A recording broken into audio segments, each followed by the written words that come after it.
유튜브로 읽는 박정희 전기 10권 10월의 결단 4가지 얼굴의 대통령.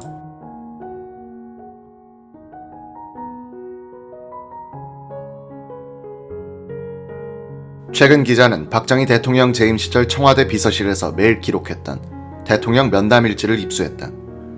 대통령의 면담, 회의, 행사 참여 기록인데 박 대통령 재임 18년을 연구하는 데 1차적 자료일 것이다. 시간대별로 적혀있는 이 일지를 읽어보면 현대사의 비밀들이 많이 풀리기도 한다. 예컨대 1972년 10월 10일 오후 청와대 서도실에서는 박 대통령 주재하에 임시회의라는 게 열렸다. 오후 2시부터 7시 15분까지 5시간 15분이나 걸린 이 회의의 참석자는 쟁쟁하다. 박 대통령 이외에 김종필 국무총리, 정일권 공화당 의장, 이후락 정보부장, 신직수 법무부 장관, 김정년 비서실장, 최기화 특별보좌관, 류혁인 정무비서관. 이들은 유신 선포에 따른 준비회의를 한 것이다. 유신과 계엄령 선포를 오는 10월 17일에 하기로 최종 결정한 것도 이 회의였다. 1972년 10월 11일의 일지를 보면 박 대통령은 오전 11시 35분부터 15분간 노재현 육군참모총장을 불러 유신 선포에 따른 계엄 준비를 지시한 것으로 추정된다. 노 총장은 계엄사령관에 임명될 사람이었다. 이날 박 대통령은 오후에 김정년 비서실장과 강재천 의전관 그리고 민원기 주치의를 데리고 승용차 편으로 고향 경북 구미의 큰영 동희씨 상가에 도착 조문했다. 그날 밤을 구미전자수출공단 숙소에서 보낸 박 대통령은 다음날엔 큰영의 영결식과 하관식에 참석했다가 자동차 편으로 귀경했다. 헌정을 중단시킨 제2의 쿠데타인 유신 선포를 사흘 앞둔 10월 14일 박 대통령은 오전 10시부터 2시간 30분 동안 청와대 지하 회의실에서 유신 선포 최종 점검 모임을 가졌다. 참석자는 박 대통령 이외에 김종필 국무총리, 이후락 정보부장, 정일권 공화당 의장, 김용식 외무장관, 유재흥 국방장관, 최기화 외교특별보좌관, 서종철 안보특별보좌관, 김정년 비서실장, 노재현 육군참모총장이었다. 유신 선포 하루 전인 10월 16일 박 대통령은 오후 1시 23분부터 25분 동안 강창성 육군보안사령관을 불러 유신 선포에 따른 준비를 지시했다. 1972년 10월 17일은 박정희 대통령에게는 1961년 5월 16일과 함께 운명절인 날이었다. 이날 그의 행적을 청와대 접견일지를 통해서 재구성해본다. 박 대통령은 오전 9시 30분에 김용식 외무장관을 불러 곧 발표할 유신 조치에 대한 외무부의 대책을 지시했다. 일본과 미국 대사에 대한 공식 통보도 지시했다. 박 대통령은 오전 9시 40분에 서도실에서 최기화, 박진환, 박종홍 씨 등 특별보좌관 회의를 소집하고 유신 조치에 대해서 설명했다. 이 회의 도중 이후락 정보부장, 김용식 외무장관, 김정년 비서실장이 긴급 보고를 하기 위해 박 대통령을 몇 차례 집무실로 모시고 나갔다. 박 대통령은 오전 11시 25분부터 김정년 비서실장, 이후락 정보부장, 김용식 외무장관, 김종필 총리, 정일권 공화당 의장과 점심을 함께하면서 오후에 발표할 비상조치를 논의했다. 이날 특이한 것은 오후 3시 11분부터 34분간 신범식 서울신문 사장이 박 대통령을 만난 것과 그의 뒤를 이어 공화당 차지철 의원이 20분간 박 대통령을 만나고 간 사실이다. 두 사람은 이 무렵 박 대통령을 공사석에서 자주 만났고 곧 중요한 역사적 사건에 연루된다.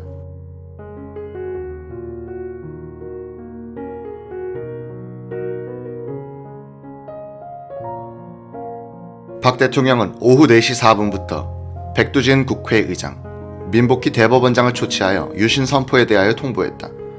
곧 계엄사령관이 될 노재현 육군참모총장도 다시 불렀다.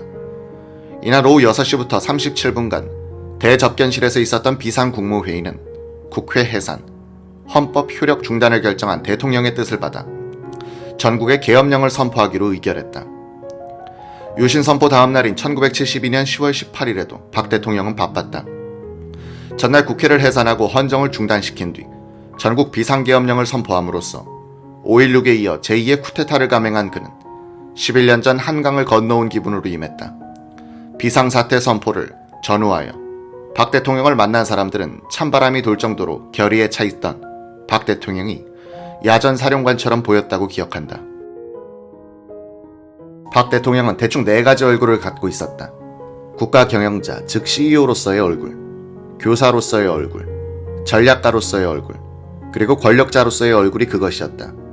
CEO 박정희는 치밀한 사람이고, 교사로서의 박정희는 엄격하되 자상했고, 전략가로서의 그는 신모 원려의 사색가였으며, 권력자로서의 박 대통령은 내멍하고 냉혹했다.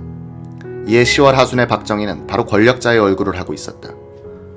10월 18일 아침 박 대통령은 유신 헌법을 연구하고 있었던 헌법학회장 한태현 교수를 불러 20분간 의견을 들었다. 오전 10시 5분부터 1시간 20분 동안 그는 중앙대책협의회의를 소접견실에서 주재했다. 이 자리에는 당시 한국의 국가 핵심 지도부가 전원 참석했다.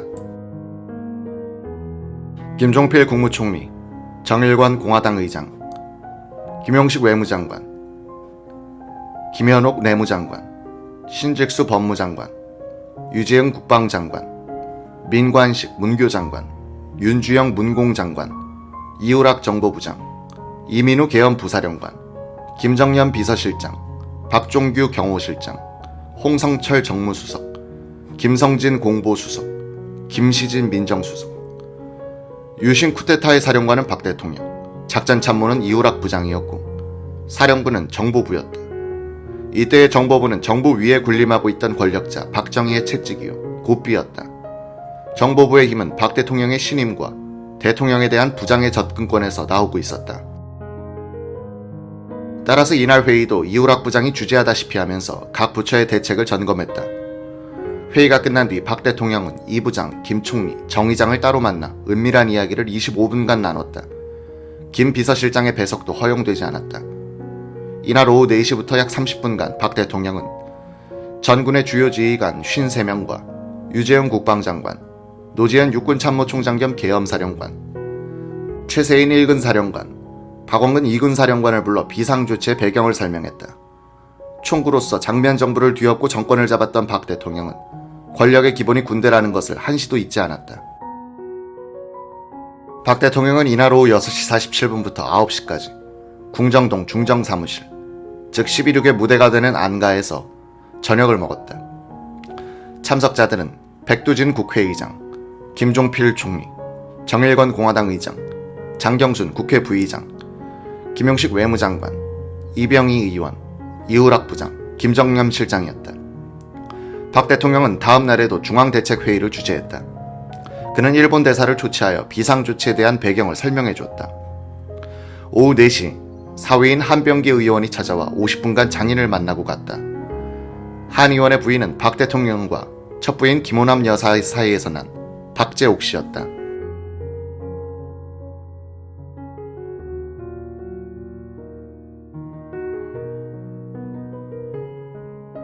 유신 선포 나흘째인 10월 20일 박 대통령은 중앙대책회의를 주재한 뒤에 언론계 인사들을 불러 비상조치에 대한 이해를 구했다.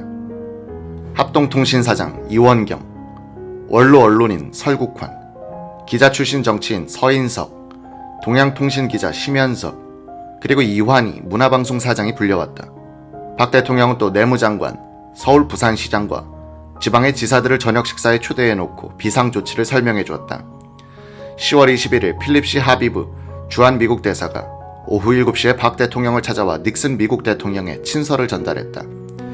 닉슨 대통령은 이 편지에서 내정 불간섭 원칙을 천명하면서도 한미 동맹 관계상 이번 조치에 대한 양국 간의 사전 협의가 없었다는 점에 유감을 표명했다. 하비브 대사는 3시간 동안 박 대통령과 깊은 대화를 나눴다. 김정연 비서실장과 조상호 의전 수석이 배석했다. 10월 22일 박 대통령은 김종필 총리를 불러 미국 대사가 전해준 닉슨의 친서에 대한 답신에 관해 논의했다. 이 자리에서 김 총리가 금명간 워싱턴을 방문하여 닉슨 대통령에게 박 대통령의 친서를 전하고 유신에 대한 설명을 하기로 결정했다. 이날 박 대통령은 군부의 두 실세인 윤필용 수경사령관과 강창성 육군보안사령관을 불러 약 4시간 요담했다. 수도 방위를 책임진 윤 장군과 군부의 동향을 감시하는 것이 임무인 강 장군은 육사 8기 동기였으나 직무상 상호 감시, 견제해야 하는 처지였다. 박 대통령이 유신 선포 넉 달 전인 6월에 서종철 육군 참모총장 후임에 노재현 대장을 임명하였을 때 이우락 부장, 유재영 국방장관에게 이 인사를 보면 각하께서 조만간에 계엄령을 펴실 것입니다 라고 이야기했다. 유 장관은 서 총장 후임에 한신 대장을 박 대통령에게 추천하고 있었다. 박 대통령의 반응도 호의적이었다. 이 부장도 한 대장을 밀었다. 6.25 전쟁의 영웅인 한신 대장은 깨끗하고 강직한 성품으로 해서 군에서 가장 신망이 높았다. 박 대통령은 유신 선포에 따른 계엄령을 펼 경우 한신 대장이 계엄사령관이 되는 것은 부담스럽다고 판단한 듯하다. 계엄령을 펴면 사령관에게 권력이 집중되어 대통령 다음 가는 강자가 된다. 만약 그 계엄사령관이 한신처럼 정치를 싫어하고 쿠데타를 반대하는 원칙주의자라면 대통령으로서는 불안해진다. 박 대통령은 군인으로서는 한신을 높게 평가했으나 계엄사령관으로서는 거북했다. 박 대통령은 그래서 부담이 적은 노재현 장군을 육군 참모총장으로, 한신 대장을 지휘병력이 없는 합참의장으로 임명한 것이다. 박 대통령은 수줍어하고 겸손한 사람이었지만 권력 관리에 관한 한 어떤 도전이나 위험도 허용하지 않았다. 권력을 관리하는 측근들, 적 정보부장, 수경사령관, 보안사령관, 군 요직 인사들에게 박 대통령은 존경의 대상이라기보다는 공포의 대상이었다. 유재영 국방장관이 유신 조치에 대해서 공식적으로 사전 통보를 받은 것은 김종필 총리가 유 장관을 총리실로 오게 한 뒤 며칠 뒤 발표될 비상조치를 설명해 줄 때였다고 한다. 김 총리는 유 장관에게 동의 여부를 물었다. 유 장관은 북한과 대화하는 체제를 정비해야 한다고 말했다. 군부의 책임자가 비상조치에 동의해 준 셈이었다.